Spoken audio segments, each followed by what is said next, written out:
देखिए यहाँ पर एक चैप्टर है और इसका नाम है अ क्वेश्चन ऑफ ट्रस्ट। इसको लिखा है विक्टर केनिंग ने। अब इनके बारे में देखते हैं। Victor Canning 16 June 1911 to 21 Feb 1986 was a prolific British writer of novels and thrillers who flourished in the 1950s, 1960s and 1970s। ये विक्टर केनिंग्स जो हैं जिनका लाइफ स्पैन है 1911 से 1986। ये एक बहुत ही महत्वपूर्ण ब्रिटिश राइटर थे और नॉवेल लिखते थे, नॉवेल के लिए और जो है तमाम प्रकार की थ्रिलर्स स्टोरी के लिए, है ना। और ये जो है 1950, 1960, 1970 ईस्वी के दशक में बहुत ज्यादा फ्लोरिश हुए, मतलब नेम फेम इनको मिला। He was personally reticent, writing memoirs and giving relatively few newspaper interviews। मतलब ये जो हैं इनको पर्सनली रेटिसेंट और जो है writing no memoirs and giving relatively, मतलब न्यूज पेपर कुछ इंटरव्यूज हैं के लिए जाना जाता है इनको। आगे देखिए लेसन में क्या बताया गया, क्वेश्चन ऑफ ट्रस्ट में क्या बताया गया है। The story is about a man, ये कहानी एक ऐसे इंसान के बारे में है, नेम्ड हारो डेनबी, जिनका नाम है हारो डेनबी नाम है, Who is 50 years old, और ये 50 साल के हैं, and every man around him things, और इनके आसपास जो भी व्यक्ति रहते हैं वो सब ऐसा सोचते हैं, he is a good and honest man, कि ये एक अच्छे और ईमानदार व्यक्ति हैं। He used to build looks, और ये जो है looks and used to earn enough profit, ये जो अच्छा दिखने का प्रयास करते हैं और काफी ज्यादा प्रॉफिट कमाने का प्रयास करते हैं। डेट ही कुड हायर, जिससे कि ये हायर कर सके, टू सर्वेंट्स, दो नौकरों को, टू हेल्प हिम, मतलब अपनी सहायता के लिए ये दो नौकर रख सकें, इसलिए ये काफी ज्यादा मेहनत करते हैं। आगे देखते हैं इस कहानी में क्या है। ऐसा कहा जाता है, पहले इसको हिंदी के बेस पर देख लेते हैं, फिर इसके बाद इंग्लिश के बेस पर देखा जाएगा। ऐसा कहा जाता है कि एक चोर को पकड़ने के लिए आपको एक चोर को लगा देना चाहिए, मतलब चोर के पीछे चोर लगा दो ऑटोमेटिक चोर मिल जाएगा, है ना। परंतु ऐसा भी कहा गया है कि चोरों में सम्मान होता है, आदर होता है। ये कहानी किस कहावत को चरितार्थ करती है, मतलब प्यूरिफाई करती है, आइए देखते हैं। प्रत्येक व्यक्ति सोचता था कि होरेस डेनबी एक अच्छा ईमानदार नागरिक था। वह लगभग 50 वर्ष की आयु का था और अविवाहित था, शादी नहीं हुआ था, और वह नौकरानी के साथ रहता था जो उसके स्वास्थ्य के बारे में चिंतित रहती थी।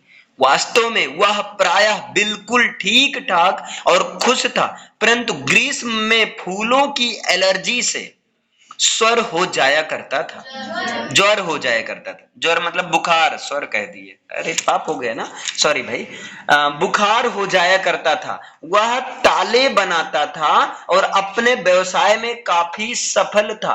उसके दो नौकर थे, दो सहायक थे, है ना। हाँ, होरेस डेनबी अच्छा एवं आदरणीय था, लेकिन पूर्ण रूप से ईमानदार नहीं था, लेकिन लोग समझते थे ये ईमानदार है। 15 वर्ष पूर्व होरेस ने अपनी पहली और एकमात्र सजा जेल पुस्तकालय में काटी थी। उसे यानी कि होरेस को दुर्लभ महंगी पुस्तकों से प्यार था, इसलिए वह प्रतिवर्ष एक तिजोरी लूटता था। वह प्रतिवर्ष सावधानी पूर्वक योजना बनाता था कि उसे क्या करना है। वह इतना धन लूट लेता कि 12 महीने तक उसका काम चल जाता था, और गुप्त रूप से एक एजेंट के माध्यम से वह पुस्तकें खरीदता था जिनसे उसे प्यार था, और साल भर बैठकर आराम से किताब पढ़ता था। एक बार चोरी किया, साल भर सीना चोरी।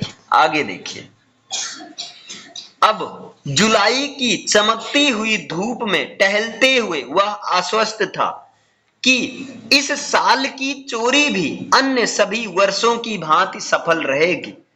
2 सप्ताह से वह शॉर्ट ओवर ग्रेंज के मकान का अध्ययन कर रहा था। इसके कमरों की, इसके बिजली के तारों, इसके रास्तों और इसके बगीचे आदि को उसने गौर से देख लिया था कि चोरी सफल हो जाए। आज दोपहर के समय घर के 2 नौकर जो ग्रेंज में उस समय रहते थे जब परिवार लंदन में था, वे सिनेमा देखने के लिए जा चुके थे। होरेस ने उन्हें जाते हुए देखा था और उसने प्रसन्नता महसूस की थी, यद्यपि उसे नाक में एलर्जी की सनसनाहट थी। वह बगीचे की दीवार के पीछे से बाहर निकला। औजारों से भरा हुआ थैला उसकी पीठ पर था। ग्रेंज की तिजोरी में लगभग 15,000 पाउंड की कीमत के हीरे जवाहरात रखे हुए थे। यदि वह उन्हें एक एक करके बेचेगा तो कम से कम 5,000 पाउंड से उसे मिल ही जाएंगे, जो अगले वर्ष तक प्रसन्न रहने के लिए पर्याप्त थे। शरद ऋतु में 3 बहुत ही रोचक पुस्तकें बाजार में बिक्री के लिए आने वाली थी। अब वह उन्हें खरीदने के लिए धन जुटा लेगा। उसने नौकरानी को चाबी रसोई घर के बाहर एक हुक पर लटकाते हुए देख लिया था। उसने दस्ताने पहने, चाबी ली और दरवाजा खोला। वह अपनी अंगुलियों के निशान न छोड़ने के प्रति सदैव सावधान रहता था। एक छोटा सा कुत्ता रसोई घर में लेटा हुआ था। वह हिला डुला और उसने कुछ शोर किया और उसने अपनी पूंछ को मैत्री पूर्वक हिलाया। ठीक है शेरी, होरेस ने गुजरते हुए कहा। ठीक है शेरी, तुझे भी खिलाऊंगा। कुत्ते को शांत रखने के लिए उन्हें उनके सही नामों से पुकारना होता है, तो वो समझ जाता है अपना है कोई, और उन्हें प्यार दिखाया जाए। तिजोरी स्वागत कक्ष में थी। एक घटिया चित्र के पीछे एक क्षण के लिए होरेस के मन में आया कि पुस्तकों के बजाय चित्रों का संग्रह किया करे, परंतु चित्रों को रखने के लिए अधिक स्थान की जरूरत होती है। छोटे से घर में पुस्तकें रखना ही बेहतर है। मेज पर फूलों का बड़ा सा कटोरा रखा हुआ था। इससे होरेस को नाक में सुरसुरी महसूस हुई। उसने हल्की सी छींक मारी और फिर अपना थैला रख दिया। उसने सावधानी से अपने औजार व्यवस्थित किए। उसके पास नौकरों के घर लूटने के पूर्व 4 घंटे थे। तिजोरी को खोलना कोई कठिन काम न था। आखिरकार उसने सारा जीवन तालों और तिजोरियों के साथ ही तो गुजारा था और तालों का काम भी करता था। चोरों की सूचना देने वाली घंटी बहुत घटिया थी। वह चोर घंटी का तार काटने हेतु हाल में गया। पहले गया कि चोर घंटी वाला तार ही काट देते। वह वापस लौटा और उसके फूलों की गंध पुनः आ जाने से जोरदार छींक आ गई। लोग भी कितने मूर्ख होते हैं जब उनके पास कीमती चीजें होती हैं, होरेस ने सोचा। एक पत्रिका के लेख में इस हॉल का वर्णन छुपा हुआ था, जिसमें इसके सभी कमरों की योजना। उन्हें एक पत्रिका मिल गई जिसमें पूरा सब कमरे के बारे में हर चीज बताया गया था, जिसमें इसके सभी कमरों की योजना और इस कमरे के एक चित्र का जिक्र था। लेखक ने यह भी वर्णन किया था कि एक चित्र के पीछे तिजोरी थी, लेकिन होरेस ने पाया कि फूल उसके काम में बाधा बन रहे थे। उसने अपना चेहरा रुमाल से ढक लिया। फिर उसे दरवाजे से आती हुई एक आवाज सुनाई दी। यह क्या है? जुकाम अथवा धूल की एलर्जी है?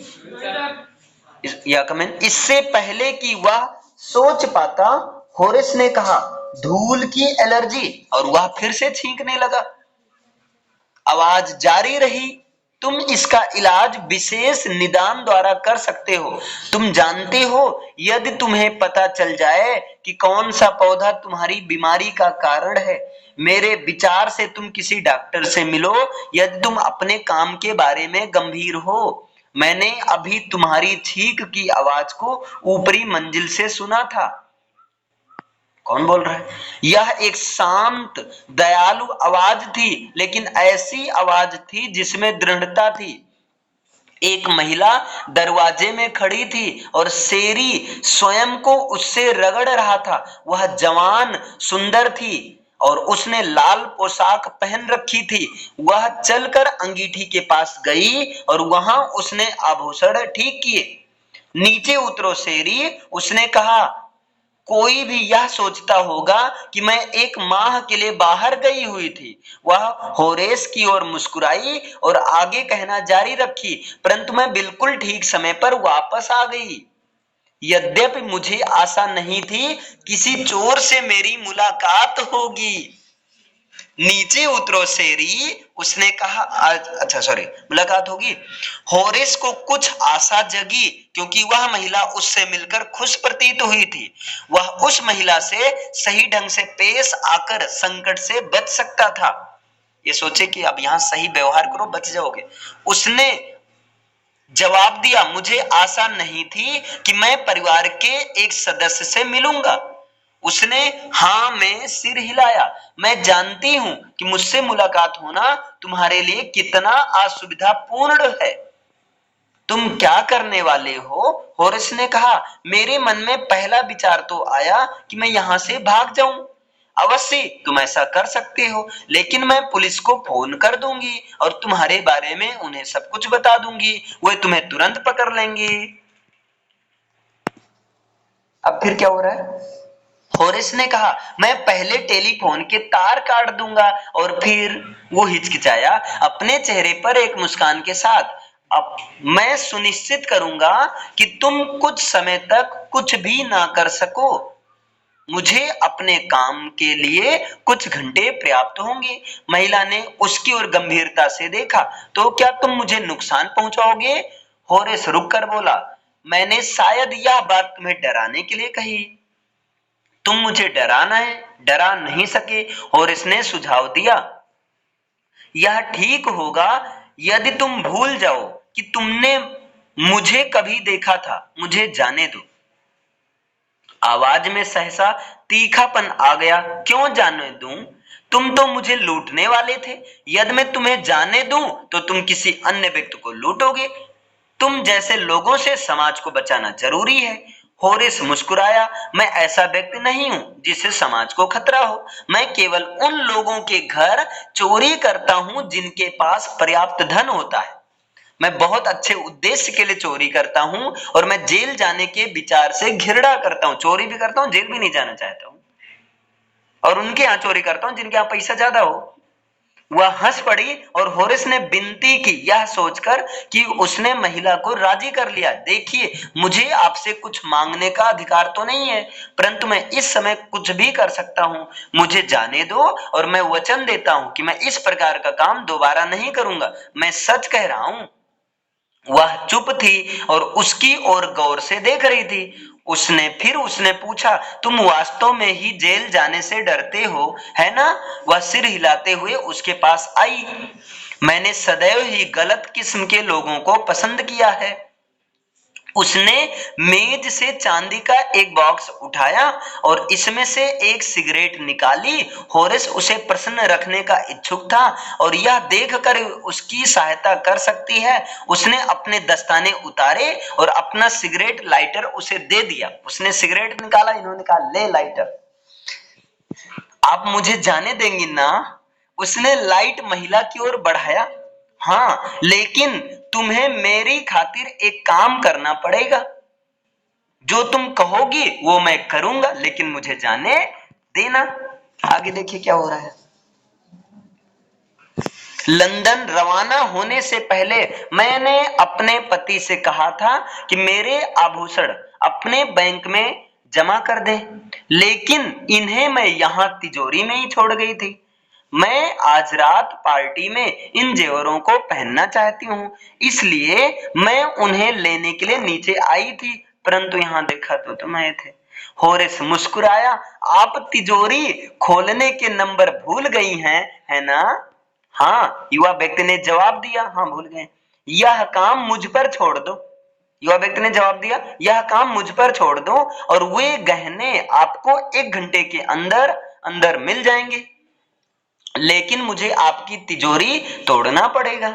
उसके बारे में चिंता मत करो, मेरे पति यहाँ 1 महीने तक नहीं आएंगे, तुम तोड़ो और उस समय तक मैं सेफ यानी कि तिजोरी को ठीक करवा लूंगी। तुम तोड़ दो, बाद में मैं ठीक करवा लूंगी, तुम परेशान ना हो। और 1 घंटे के अंदर ही अंदर होरेस ने तिजोरी खोल दी, उसे आभूषण दिए और खुशी खुशी वहां से चल दिया। 2 दिनों तक उसने उस दयालु महिला को दिया वचन याद रखा, परंतु तीसरे दिन प्रातः काल उसे अपनी इच्छित पुस्तकों की याद आई और उसे लगा कि उसे अन्य तिजोरी की तलाश करनी पड़ेगी, लेकिन अपनी योजना को शुरू करने का अवसर ही नहीं मिला। दोपहर तक एक पुलिसकर्मी साटोवर ग्रेंज से जेवरात चुराने के आरोप में उसे बंदी बनाकर ले गया। पकड़ गए बेचारा। आगे देखिए, उसकी अंगुलियों के निशान सारे कमरे में बिखरे पाए गए थे, क्योंकि उसने तिजोरी बिना दस्ताने के खोली थी और किसी ने भी उन पर विश्वास नहीं किया। जब उसने कहा कि घर की मालकिन के कहने पर उसके लिए उसने तिजोरी खोली थी, मकान मालिक की पत्नी जो सफेद बालों वाली तेज तर्रार 60 वर्षीय महिला थी, ने कहा कि उसकी कहानी बकवास है, मैंने ऐसा कुछ नहीं कहा था। होरेस अब जेल में पुस्तकालय का कामकाज देखता है। बेचारा जेल में पहुंच गया और जेल में कहां पर ड्यूटी लगी? पुस्तकालय का। अक्सर उसे सुंदर चतुर जवान महिला की याद आती है जो कि उसके स्वयं के व्यवसाय में थी और जिसने उसे मूर्ख बनाया था। जब भी कोई चोरों में आत्मसम्मान की बात करता है तब वो क्रोधित हो जाता है। वो कहता है कि बस चोर के कहने पर मैंने काम बंद किया, लेकिन उसने मेरे ही साथ गद्दारी कर दिया।